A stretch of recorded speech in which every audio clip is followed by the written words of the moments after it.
Oh, she's filming. I thought she was holding a bit.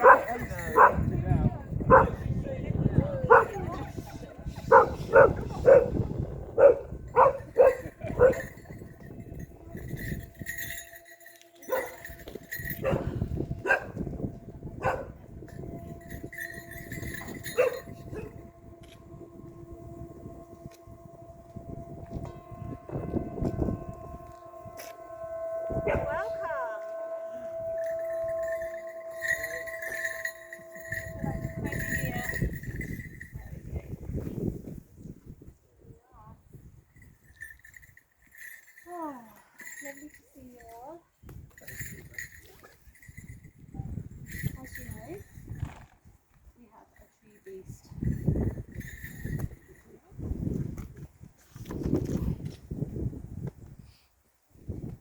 Ironically, by dressing up as something non-human, we are engaging in a very human desire to commune, throw caution to the wind, and engage in our unending love affair with things that can't properly be explained.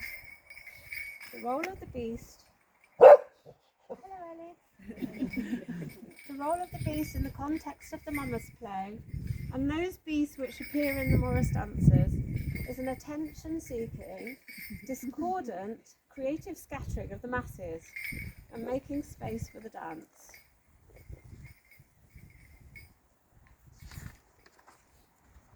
So it was that the beast became a useful companion to Morris dancers, both of heralding the prospect of a performance aggressively clearing a space, and then once dancing is underway, whipping in the audience, embellishing the scene and extracting recompense.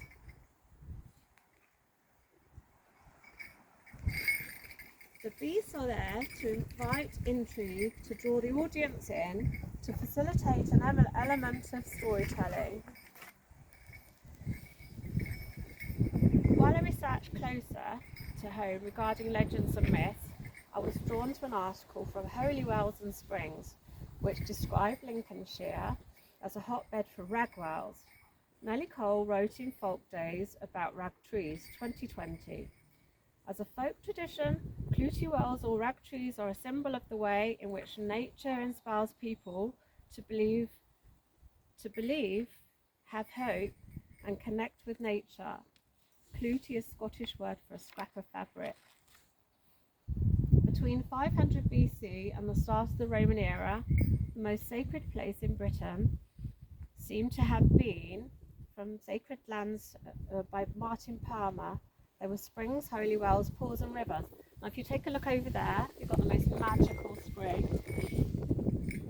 They were revered and attributed to the threefold Great Mother Bridget, goddess of smithcraft, childbirth and wells, depicted wearing a green mantle, a symbol of fairy folk, and a white staff spiralled by a snake. That's now the symbol of medicine. That's where it originates. Now known as St. Bridget in Christianity. And then we go to our own customs. One of Britain's ancient and curious county customs takes place each year to secure the rental of the Whitebread Meadow, a field of just over 1 acre, 1.5 miles north of the town of Bourne.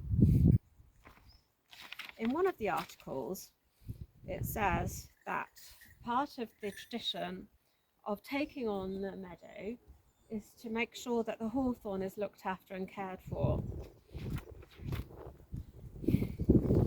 In English Woodlands article called Revealing Folklore, Myth, Magic and Legend, under the canopy of UK trees, it reads, hawthorn, one of the greatest symbols of protection, which has probably more myths associated with it than any other, is both respected and feared because it is said to harbour fairies who would place a curse on anyone who harmed the tree. Known as the May tree because of the month when the flowers appear, and possibly was used as a maypole. Well done. Thank you.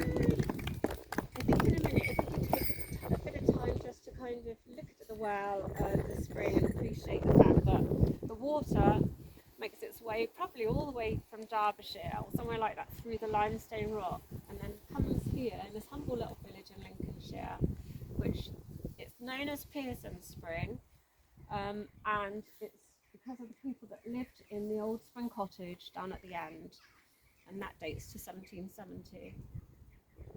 Right, so now I'd like to ask Sam if she'd like to do her poem.